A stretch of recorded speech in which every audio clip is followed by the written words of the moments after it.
पुराण लक्षण निर्देश कलापर से सब लक्षण चिन्हित अष्टादश पुराण और उपपुराणर नामोल्लेख करिसेंति। सौनकଙ୍କ कौतूहल क्रमे सुत मार्कंडेय ऋषि चरित वर्णना करिसेंति। एही प्रसंग रे से ऋषि परिचय वेदाध्ययन और तपस्यादि कथा उपस्थापन करिसेंति। तांको तपस्या विघ्न घटी किंतु से विघ्न अतिक्रमी निजर एकाग्रता और अनन्य भक्ति जोगु नर नारायण को प्रसन्न करि पारिसेंति। शेषरे नर नारायण प्रकट होइसेंति। सुत उवाच सुत पौराणिक कहन्ति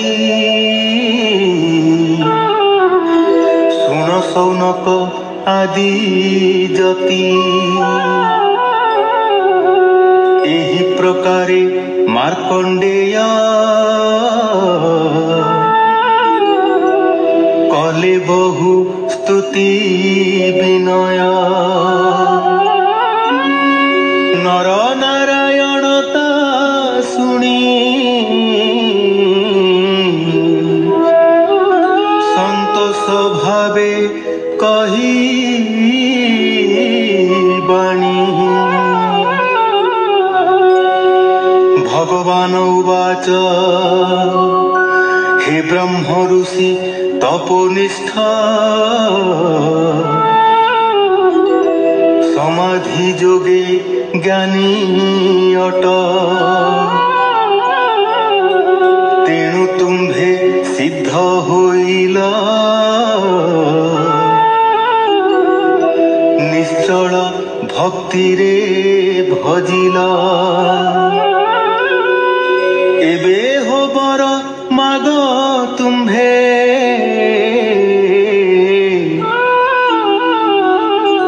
जहा मागिब देबु आम्भे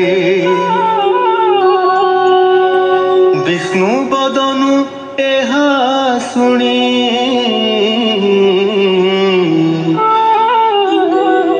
कहन्ति मारकंड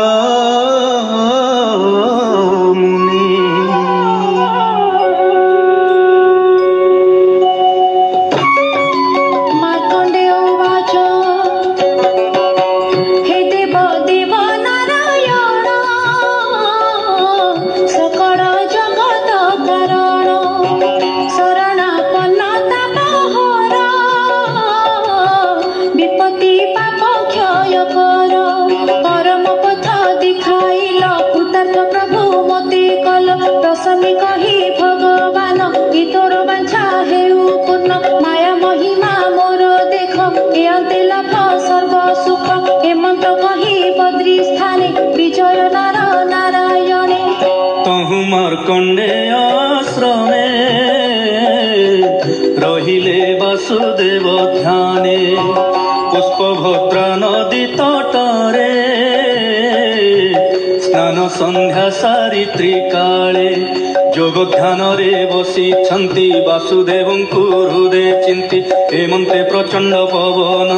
बहे महाघोर शब्देन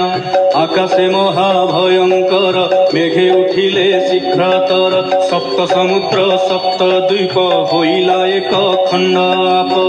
ब्रह्मांड जाक पूर्ण होई निर्घात सब दे चलई ए भाबी समस्ते पड़िले जेणु से विष्णु माया कले सबु जले एक होइला समस्त जलरे बुड़िला से मुनि जोग माया बळे भासिले प्रलय जलरे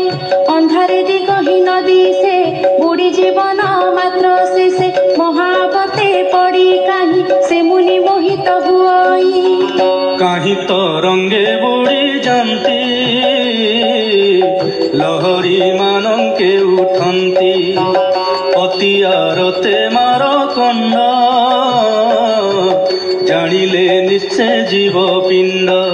विष्णुर माया मोहे पुणी भासंती मारकंड मुनि विष्णु माया रे एक दिने भासी लागिले उच्च स्थाने ब्रह्मांड मध्ये जम्बू द्वीप नवखंड रे से संक्षेप भारत वर्ष मध्य रे आर्यावर्त नाम विस्तारे उत्कल नामक देश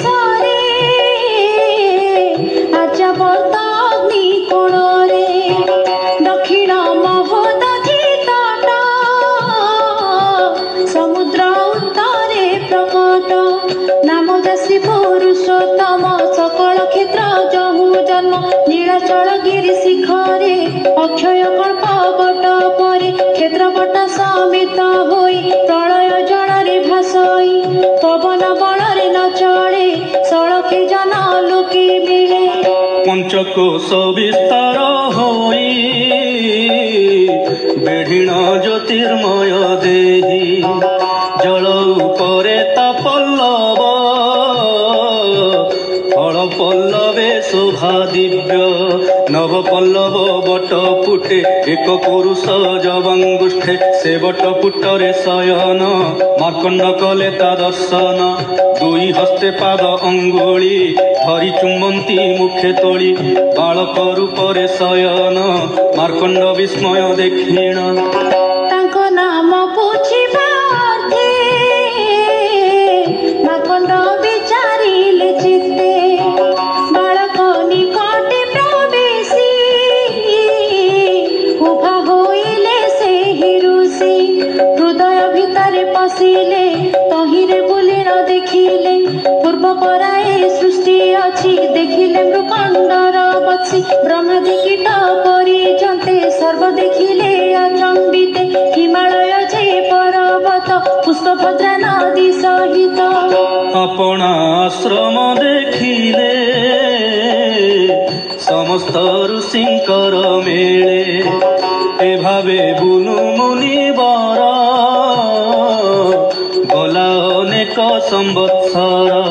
ପୁଣ ସେ ବଟ ତଳେ ଲାଗି ତା ଆହ୍ଲାଦେ ସୁଖ ଭାଗି ସେ ବଟ ପତ୍ର ପୁଟେ ଶୋଇ ବାଳକ ଚରଣ ଚୁମ୍ବଇ ତର ହସିତ ମୁଖ ତାର ଅପାଙ୍ଗ ଦୃଷ୍ଟି ମନୋହର ଲାଗିଣ ଆଶ୍ୱାସନା ପାଇ ଋଷି ସେ ବାଳକକୁ ଚାହିଁ ହୃଦୟରେ ତାଙ୍କୁ ଧ୍ୟାନ କଲେ ମନେ ଆଲିଙ୍ଗନ ବାଞ୍ଛିଲେ ସେ କୃଷ୍ଣ ଅନ୍ତର୍ଧାନ ଗଲେ ଆପଣା ମାୟା ଦେଖାଇଲେ କ୍ଷଣ ମାତ୍ରକେ ସର୍ବ ଗଲେ ମାର୍କଣ୍ଡ ଲୋଚନେ ଦେଖିଲେ ପୂର୍ବେ ଆପଣା ଆଶ୍ରମରେ ଯେଉଁ ଭାବରେ ବସିଥିଲେ ଆତ୍ମାରେ ଯୋଗ ଧ୍ୟାନ କରି ଚିତ୍ତରେ ଚିନ୍ତି ନର ହରି ଆସନେ ବସିଛନ୍ତି ପୁଣ ହେମନ୍ତ ମାୟାର ଭିଆଣ ଦକ୍ଷିଣ ମାରକଣ୍ଡ ଋଷି ଆଶ୍ଚର୍ଯ୍ୟମଣି ମନେ ତୋଷି ସେ ବିଷ୍ଣୁ ମାୟାର ତଦନ୍ତ କେ ଅବା ଜାଣିବ ଏ ମନ୍ତ କହଇ ଜଗନ୍ନାଥ ଦାସ କୃଷ୍ଣ ଚରଣୀ କରି ଆସ ଇତି ଶ୍ରୀମଦ୍ଭାଗବତେ ମହାପୁରାଣେ पारमहंस्यां संहितायां द्वादश स्कन्धे मायादर्शनं नाम नवमोऽध्यायः।